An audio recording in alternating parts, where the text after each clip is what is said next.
up, guys? My name is Corey Barrier, and I am the Sales CEO. And so, look, why do you think business owners struggle getting their sales team on track? I'm going to tell you why.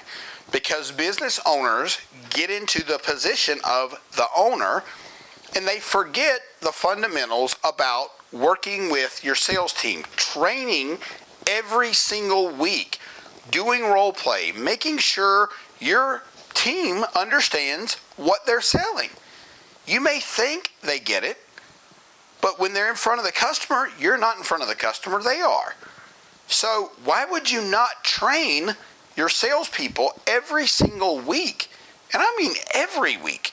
This is important because repetition builds the muscle that's going to last, right? We've heard this. Repetition is the mother of all skill. Essentially what that means is you got to do stuff over and over and over and over to be a master at it. That's why for 25 years I've been in the sales industry. I've been in different areas of sales, from business owner to, knocking on doors when 20 years ago, right?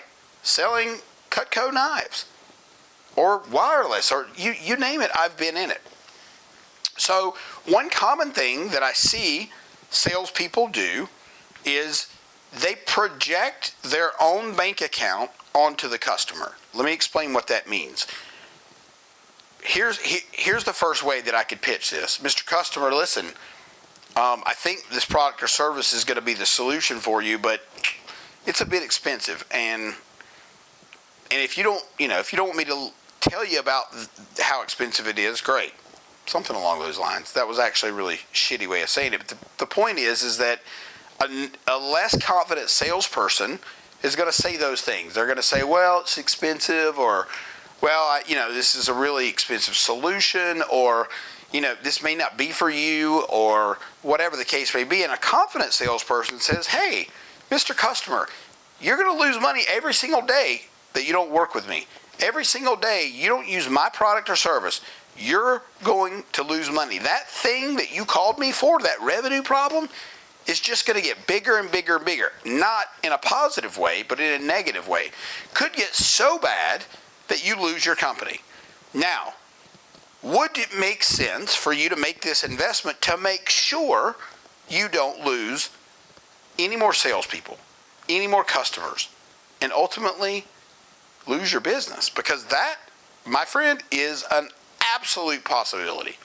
If you don't shore up the people that are pitching or selling your product or service, I don't know why you'd focus on another department. They are the people that are bringing in the business. The marketing helps. I'm not saying marketing doesn't work. I'm saying that warms up the audience. But the salespeople are the people that close the deal.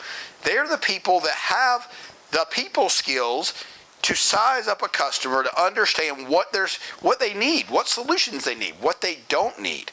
Because listen, if you sell anything to somebody that they don't need, it's going to come back on you. You're going to wish you hadn't have done it. It will bite you in the ass, I promise you. And how do I know that? Because I've done it. I've absolutely done it. Now, it's been a long time ago because I learned my lesson quickly.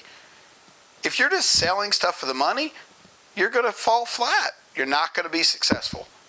And you may be for a short time, but you're not going to have long-term success. Play the long game. We've all heard that. But playing the long game is not taking the highest priced product and selling to that customer over and over and over. It's the lifetime value of the customer, not your immediate one-off. Your immediate one-off is great, but it's not sustainable. And if you build your sales team on one-offs, you're going to be a one-off company. You're going to be a one-off, a one-off company in your industry, and nobody wants that. Or I don't think you want that. Maybe you do, but I highly doubt it. So I hope these things have given you a little bit of an inside peek on what could be going on in your business and what you could fix. Now, just to kind of recap, if you're not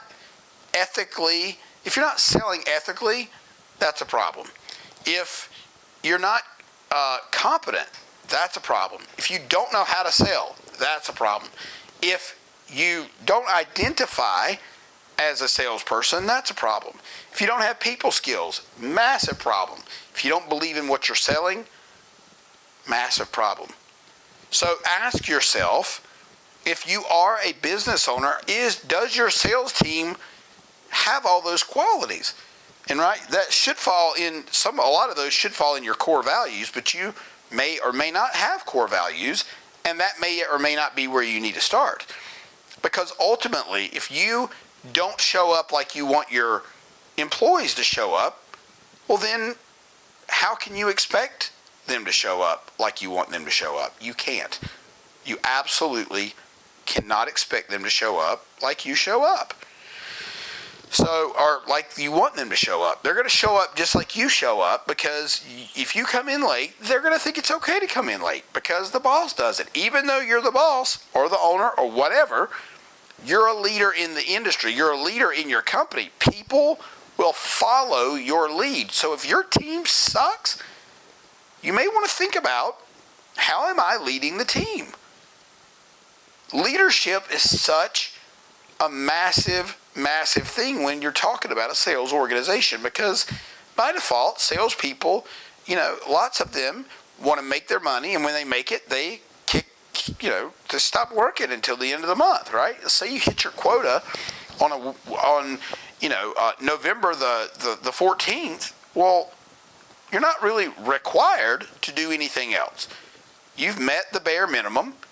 You have, by default, had a successful month, but then you let the foot off the gas. And here's what happens. When you let the foot off the gas, your pipeline dries up. When your pipeline dries up, you're going to be screwed in December because you let your foot off the gas. I would encourage you, use that time to fill that pipeline with as many people as you can.